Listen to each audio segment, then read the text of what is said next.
Hi there, and a very warm welcome to Season 4, Episode 2 of PeopleSoup. It's Ross McIntosh here. Because I think one of the things that we really thought was important in this book was including the compassion component into ACT. And some people may say it's like the seventh process, but I also see it in how Debbie and I explained it is really the first chapter is about laying the foundation, the ground, like if you're a gardener, making the soil really rich so that something can grow in it. And compassion and the flow of compassion in combination with intentional use of your time and self-care sets the foundation of the book. PeopleSoupers, thanks for tuning in. This week it's part 2 of my chat with Dr. Diana Hill, psychologist, ACT expert, podcast legend, and author.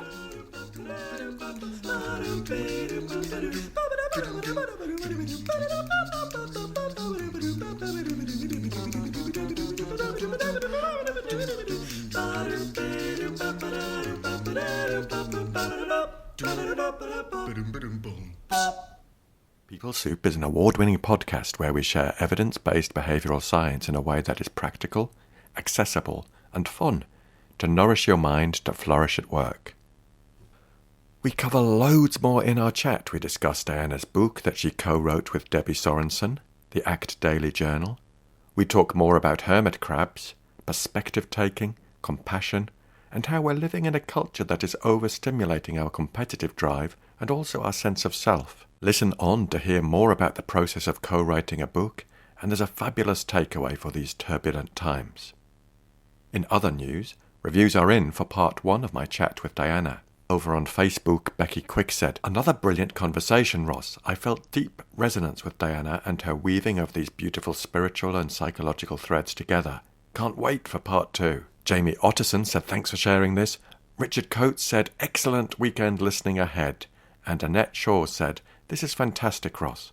I've spread the word and shared a link in my coaching community. I've joined your merry band of PeopleSoupers." Well, Annette, you are more than welcome, and thanks to everyone who listened, subscribed, followed, rated, or reviewed the episode. As part of Season 4, I'll shortly be inviting you to the movies. There'll be more news very soon, but I'm proud to let you know that PeopleSoup will be sponsoring a screening of the documentary Work Songs by filmmaker Mark Street in collaboration with Argo Pictures. Work Songs is a kaleidoscopic portrait of the United States at work. There are interviews with cab drivers, longshore women, a farmer, a barista, and others discuss threats from automation, the gig economy, and the decline of the unions. I found the film to be absolutely captivating, so I wanted to share it with you in a special PeopleSoup screening. More details very soon, folks. If you do enjoy the podcast, I'd love it if you would subscribe, follow, rate, and review it. Whatever platform you're on, it helps us amplify our voice and reach more people with stuff that could be useful. If there's an episode you particularly like, why not drop some change into our virtual tip jar? Every £3 is most gratefully received, and you can find the jar over at ko-fi.com/peoplesoup. And a big shout out to Fiona Murray, our most recent sponsor. For now, get a brew on and have a listen to part 2 of my conversation with Diana Hill.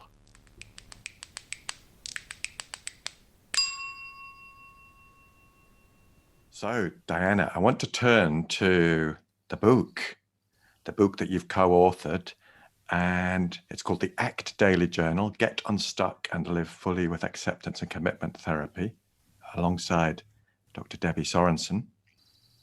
And I'd like to start with my review, because I've been a lucky boy. I've been fortunate enough to see a copy of the book. And if I may, I will share my review. Fantastic. So, 5 stars. Absolute kudos to Diana and Debbie. This book is an absolute delight. It takes the reader on a journey, which has a beautiful flow and structure. And the placement and presentation of the science and the exercises is enormously skilled and insightful.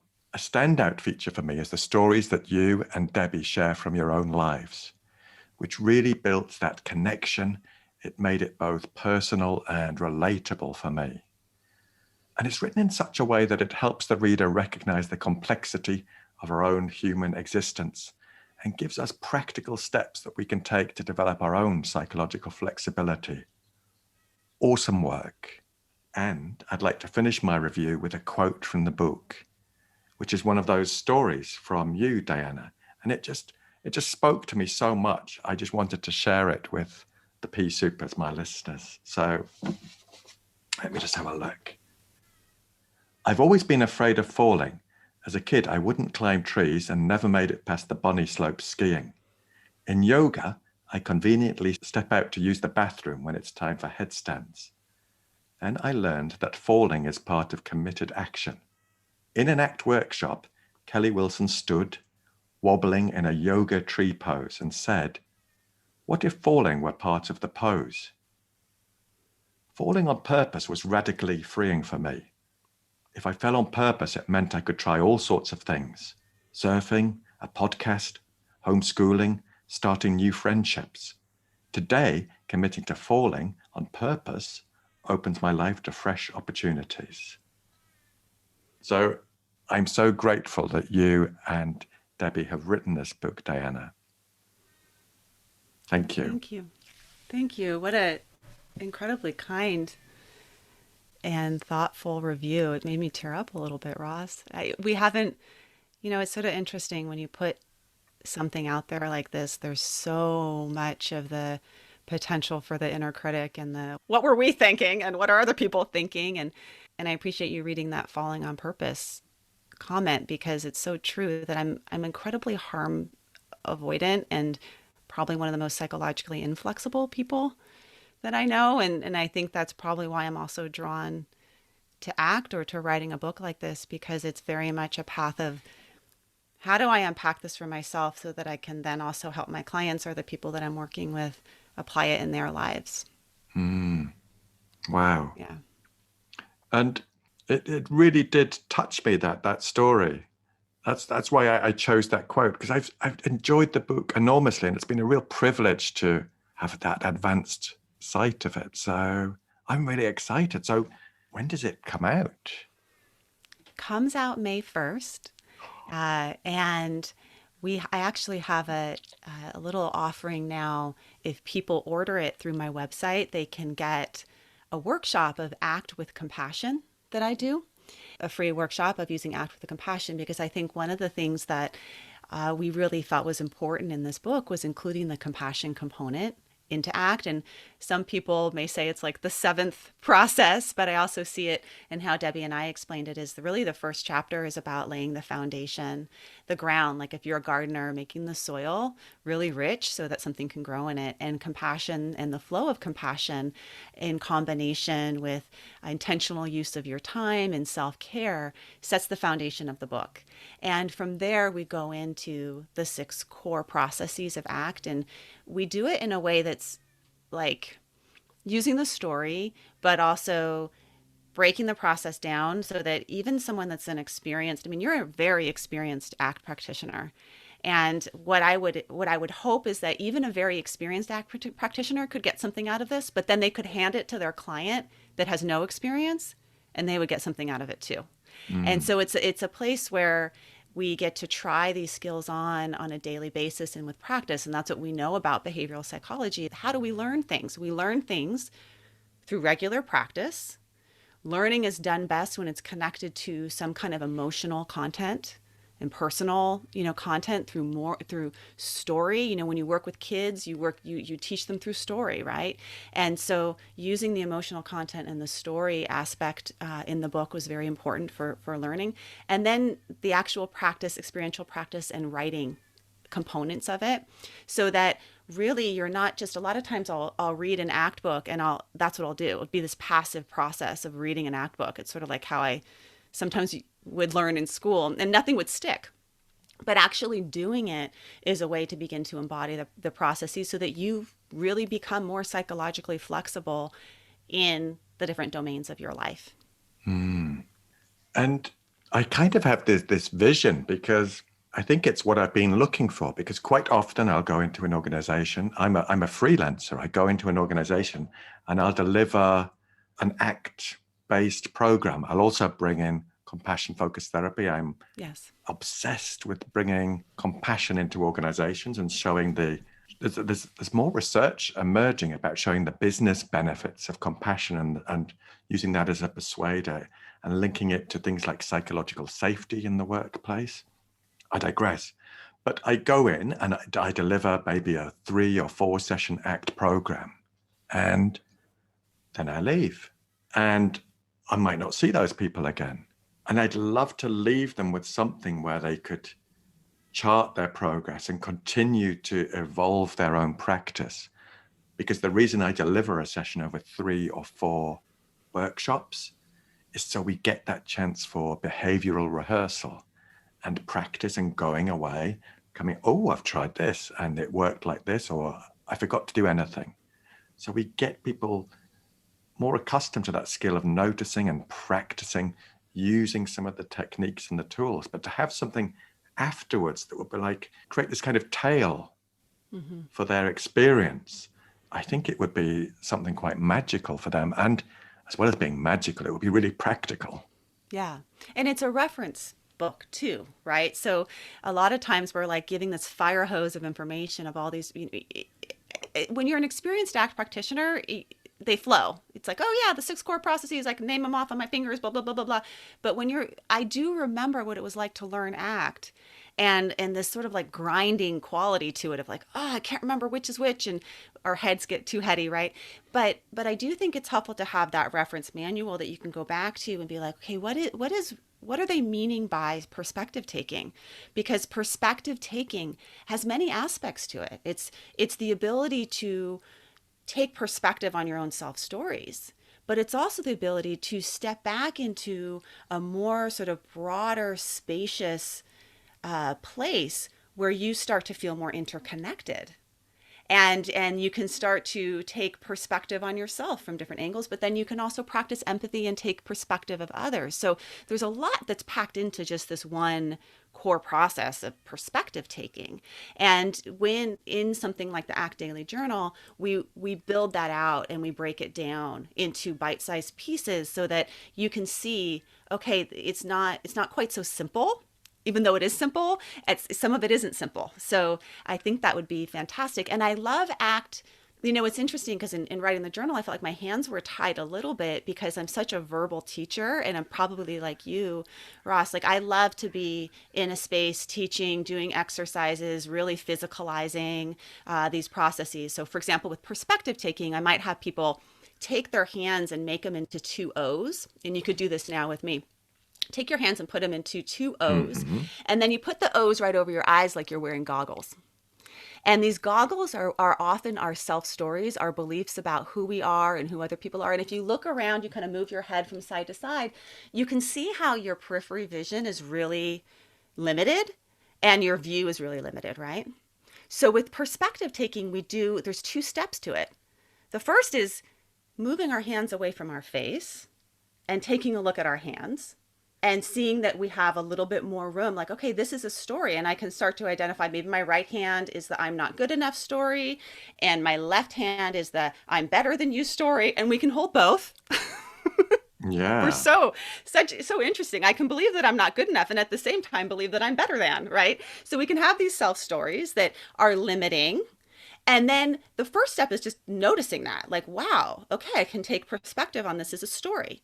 And then the second step is I want you to take those hands and, keeping your focus forward, slowly separate your hands and move your hands to the side as if you're slowly peeling away and opening.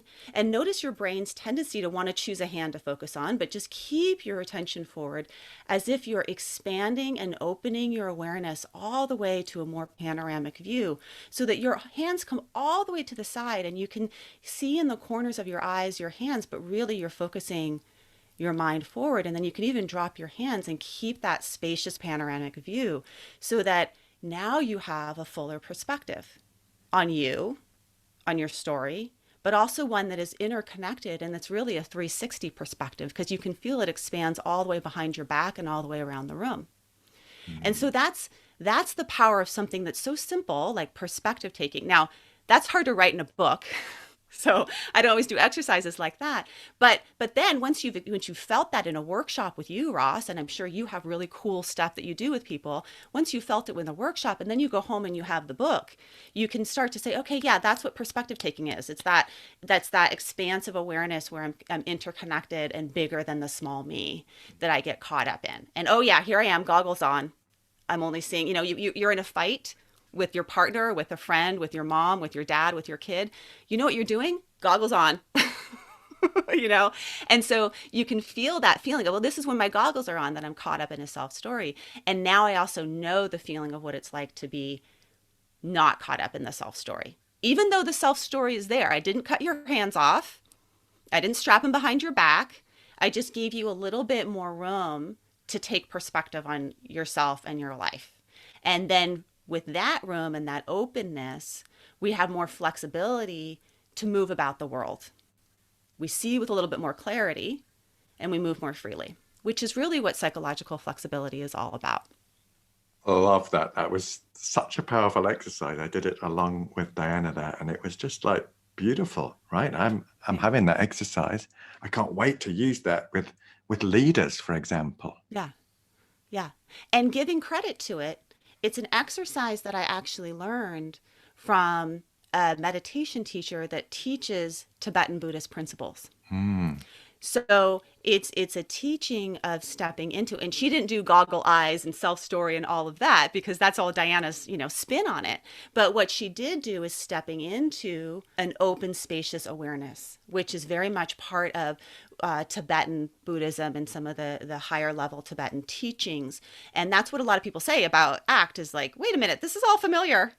I've heard this before. This is Gestalt. No, this is Tibetan Buddhism. No, this is whatever, But really, it's because that process is something that we as humans actually evolutionarily are designed to do. So we're designed to do both, to have a self, to focus on, hands forward, here's my plan. This is how I'm going to get food tonight. This is how I'm going to take care of my kids. This is how I'm going to get my resources, how I'm going to stay safe, right? Evolutionarily, we have a mind that's focused in that narrowed attention. And that's all about safety and drive. And if you go to compassion-focused therapy, safety, drive, this is Gilbert's work around the brain systems of emotion regulation.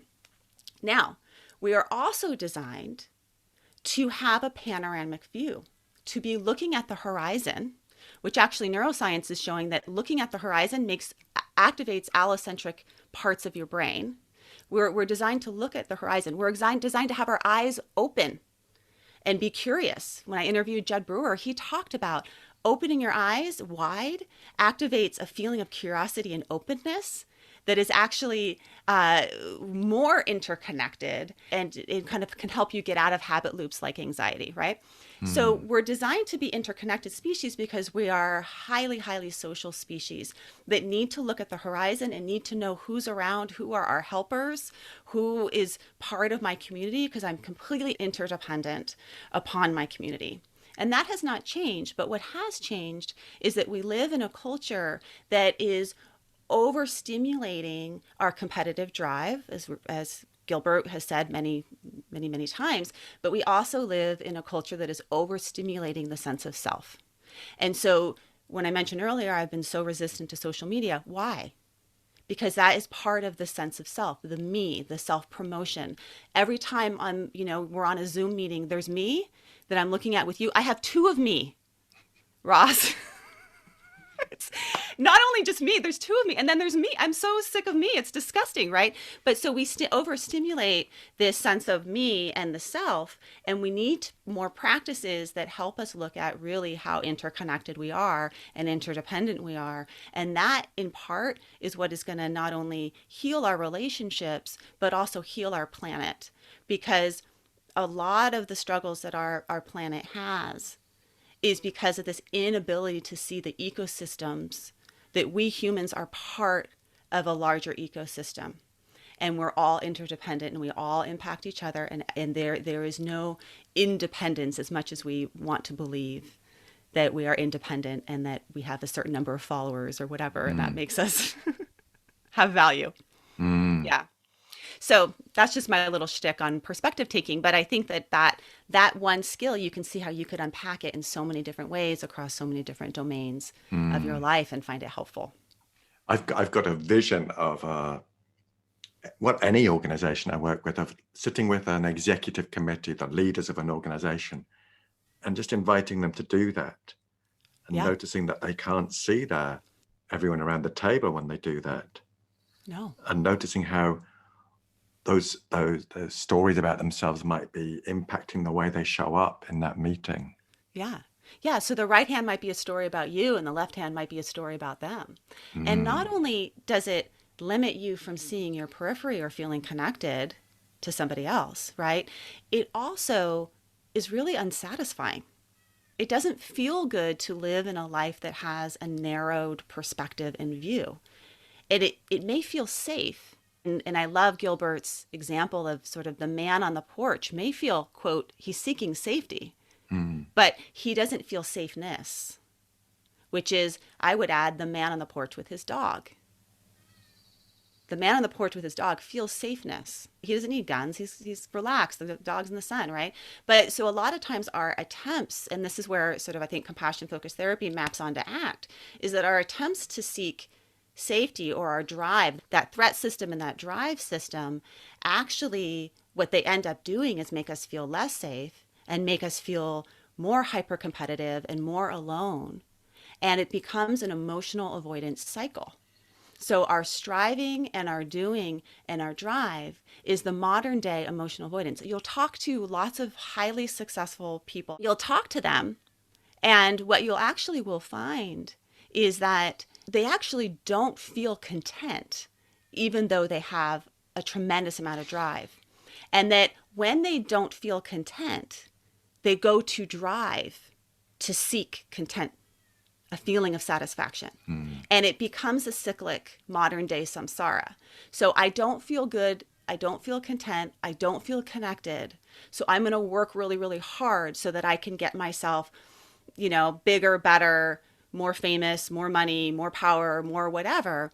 And then I get there and it's like the hungry ghost situation with the ghost with the, the narrow neck and the big belly. I feel hungrier, even though I've done all this stuff. And so then, okay, maybe I just need to do more. And that, I think, is an experiential avoidance loop that one of the things that ACT can do is help us begin to identify, first, I'm caught in this loop. And it's a lot easier to say I'm caught in the loop of drinking too much or not, restrictive eating or, those ones are like ACT has got a good handle on. But actually to say, our drive and strive is an experiential avoidance loop too. What am I avoiding by overdoing, doing too much, striving, trying to be a somebody? What am I avoiding? What feelings am I avoiding? And actually, how can I open up and expand and allow for that to be there and identify what would be a values-rich loop to engage in instead that actually really gives me what I'm longing for, which is belonging, connection, a feeling of enoughness, a feeling of safeness. And that's more of what I'm interested in my own life and interested in helping my clients get to, especially in modern day cycles of striving. And thinking about presenting ACT to the workplace, do you have any particular ways you found your way in with either presenting as a potential coach or therapist? Do you find a particular way that resonates, or is it different for each client? I usually use story to present. So, to take at the beginning of today's show, we talked about the hermit crab story. So that's just a metaphor that came to me, a hermit crab story. And, sort of the example of the hermit crab that is, you could be a hermit crab that either has your pinchers out all the time when you feel threatened, or you can be a hermit crab that's inside your shell all the time when you feel threatened. And usually people relate to one of those. And how does that work for your relationships, right? Or you can be a hermit crab that isn't so attached to the shell that you're in because you know that over the course of your lifetime, it's going to change. You're going to move shells. When this one no longer fits, you can have an inner knowing that it's not fitting for you and you can move. And it's actually in that move. I got so geeked out on hermit crabs that I actually YouTubed what does it look like when a hermit crab moves from one shell to the next? Because what they do is they outgrow their shells. And when they outgrow them, they find another shell that fits. And they're just borrowing them from some mollusk that left it behind, right? So what does it actually look like when that hermit crab moves from one shell to the next? And they're completely exposed and vulnerable. They have this little blob of a body that they pull out of their shell and plop into the next one. It takes a lot of courage and vulnerability to to move. I mean, that's the falling on purpose, right? To move when a shell is no longer working for you into one that does. And also trust, like deep trust in that if you are more flexible, you're not stuck. So you're not going to get stuck anywhere. You can just flexibly move again. You can find another shell if this one doesn't fit. And also, you're not alone in it. Look around. There's lots of other people that are pulling out of this shell and moving into that shell, and you're part of it. So I think that, in working with someone like in a workplace, I may pick a metaphor that, whatever, that fits for them. But it's about using story and relating to what are sort of the real human struggle that we all feel. And that there is alternative ways to address our lives so that we can actually feel more fulfilled, we can feel more connected, we can feel more like we're living in line with who we want to be in the world, and really have this sort of like an exhale of not having to try so hard at this thing of being human, just letting ourselves be human. And when we do that, we're better leaders in the workplace, because what we invite our employees to do is to do the same. And what we know about psychological flexibility in the workplace from the beautiful research of Stephen Hayes is that the more psychologically flexible both the leader and the work environment, the better performance of the employees. It maps onto performance in the workplace. And our brains don't want to believe that.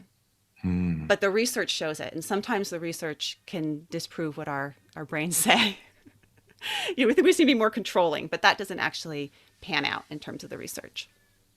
It just feels like ACT and CFT have so much to offer in this leadership sphere if we can find the right way in. And I agree. I think the right way in is often via beautiful stories like the hermit crab. I think I'm now going to become obsessed with hermit crabs too. I think we might start a sort of movement. Oh, they're so cute. I spent some time watching one on, like a whole bunch of them on the beach. Some have broken shells, some have beautiful, elegant shells, but they're not attached to it. It's just going to change, right? You're in the shell that you're in right now, and it's going to change. If COVID taught us anything, it's like, oh, don't get so attached to things. You need to be able to adapt. You need to be able to be flexible. You need to know where you are right now. Like, get present. What's important to you in the here and now, and be willing and open to the possibility of change. And I think this concept of striving and also Paul Gilbert's work around it's not our fault, because our brains are designed to do that, to seek resources, to compete. And our brains are designed to connect. And so it's which part, how do you want to choose the connecting brain and be able to have. With ACT, it's about choice. It's about freedom to choose. That's what Benji Schoendorf, when I interviewed on the show, the major takeaway I took from him was about freedom to choose. And it doesn't really matter what you choose, but when you feel free to choose and you get to choose based on your values, that is just an incredibly liberating feeling. So when our life is dictated by striving or by shoulds or by rules or by this, artificial drive, I mean, we're teaching our kids at 6 years old, you got to sit in a chair and you got to listen to the teacher, and you got to, even if you have a body that wants to move around a lot, keep your body still, right? And then we're telling our adults, you better move around a lot. Don't sit around in chairs so much. That's killing you. So I don't know who's right there, but it doesn't really matter. What if you were to listen in?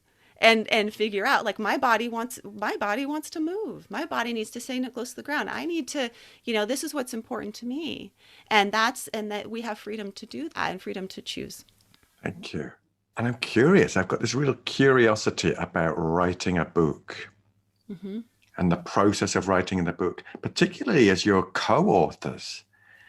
Can you give me any insights on how that works? And how that was, what that process was like for you both? Well, we're co-authors. We were friends first, podcasters second, co-authors third. And we were writing about psychological flexibility as working moms during COVID and therapists during COVID. So there's a little bit more on that in terms of, there's a couple of things about the process of writing. This was my first book, so I have a lot to learn. But the thing that I learned more than anything was about friendship and about community. And the way I am so blessed to have Debbie as my friend first, because what Debbie offered me and what I offered her was permission to take the time that you need to take when you need it. And I'll pick up the slack, because luckily we both didn't fall apart at the same time. We just fell apart at different times.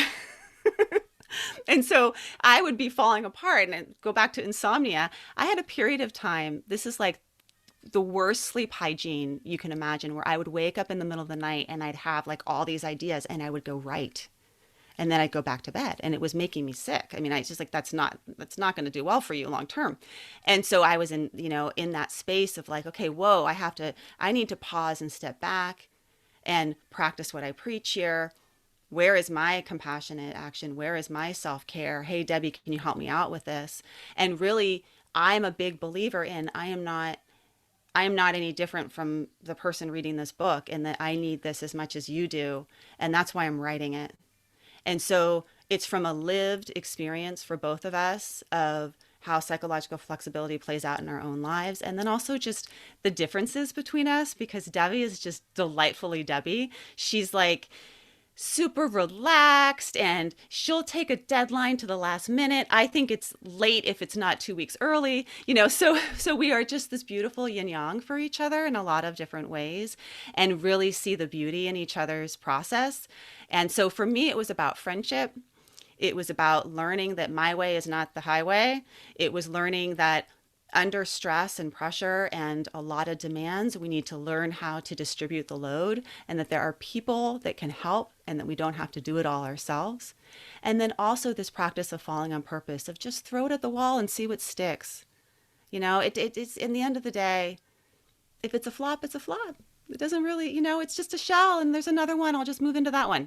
So a lot about, letting go and impermanence, and I feel good about it. I feel good about what we wrote, and I hope that it's helpful to people. Undoubtedly. I don't understand the world of marketing and getting a book out there, but it's a book that deserves to be read. I wholeheartedly believe that, and I'm really excited for its publication. Now, Diana, would you have a takeaway for our listeners? You've already given us several, but I wonder if there's one that you could leave them with, just to reflect on, particularly if it's something with a kind of workplace theme. Yeah, I think I'll add in yoga. So the workplace theme is that whenever I do a balance pose, I always teach people to ground their feet first. Grow roots. And so as we're moving into times of instability and change, sometimes I think people misinterpret ACT as just like, throw yourself out there, and yes, it's both. It's both effort and surrender, right? So it's ground yourself in the things that are grounding to you. And especially when you know that you're going to be in a place where you're going to get knocked around a little bit, and you're going to be exposed, and you're moving from one hermit crab shell to the next. That's the time to say, okay, what is it? Which relationships are supportive to me? Which health behaviors? What are the things, like if it's certain music that you listen to? Find your ground, find your roots, and make sure that you're rooting in that. And then from there, once we're rooted, then we can slowly move into the full expression of the pose. So the full expression of the pose is both rooting down while lifting up. And the lifting up is an opening of the heart, is what matters to you about moving into this change. Why do you want to move into the change? What are the deep values? What are the reasons? Who and what is important to you? And when we use that as opposed to the goggle eyes and shoulds of I need to do this, then we have more of that freedom to choose. So you root down in the things that feel like, I guess it's building your compassionate mind, and then you open your heart with your values, and then that allows you to move into those spaces of uncertainty. And for some people, it's really asking yourself, okay, if I'm going back into the workplace, and people are uncomfortable just how do we even like have water cooler talk anymore? Like, I don't even know how to be around people, and what distance am I going to be at? And just so much uncertainty. But letting go a little bit of having to like have it figured out and live a little bit more in sort of your heart of what you know already, like being, being true to who you are. And ultimately, that's what people are attracted to, whether it's your boss or a coworker, is being human, because we have a lot more that's similar than different. So that would be, I guess, my suggestion. Root and expand at the same time. Thank you so much. I keep forgetting I'm doing a podcast interview because I'm so captivated and inspired to hear you talk that I'm just like, oh, now I should speak. Well, you make it very easy. You have a very charming demeanor and just sort of like a sweet comfort about you. And it sort of reminds me a little bit of what I like about Debbie. You're just like comfortable to be around, Ross. So it makes it easy for the guest. Gosh. Thank you so much, Diana. And thank you so much for joining us on the podcast. I'm really, really grateful. And it's a true privilege to spend some time with you. Thank you for having me and inviting me on the show. And many blessings to you. And I hope that this reaches the people that need it.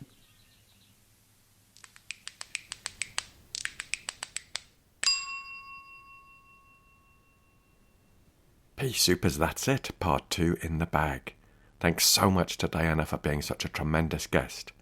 You'll find the links to Diana's websites and details on the book over on the show notes at rossmcintosh.co.uk. If you like this episode of the podcast, could I invite you to share it with one other person? I'm really keen to spread the behavioural science and skills with more people. Of course, a subscription, follow, rating, or review are also very much appreciated. I love to hear from you, and you can get in touch at peoplesoup.pod@gmail.com. On the Twitter, you'll find us at PeopleSoupPod. On Instagram at people.soup. And on Facebook, we are at PeopleSoupPod. Thanks to Andy Glenn for his spoon magic, and to Alex Engelberg for his vocals, and to you for listening. Look after yourselves, PeopleSoupers, and bye for now. Wow. Hey, how do you feel? I know I get esoteric, so I hope I wasn't too up in the clouds, because I can have a tendency to like... Goodness me, no, not at all. Gosh, I can't wait to listen back because it was so packed with goodies.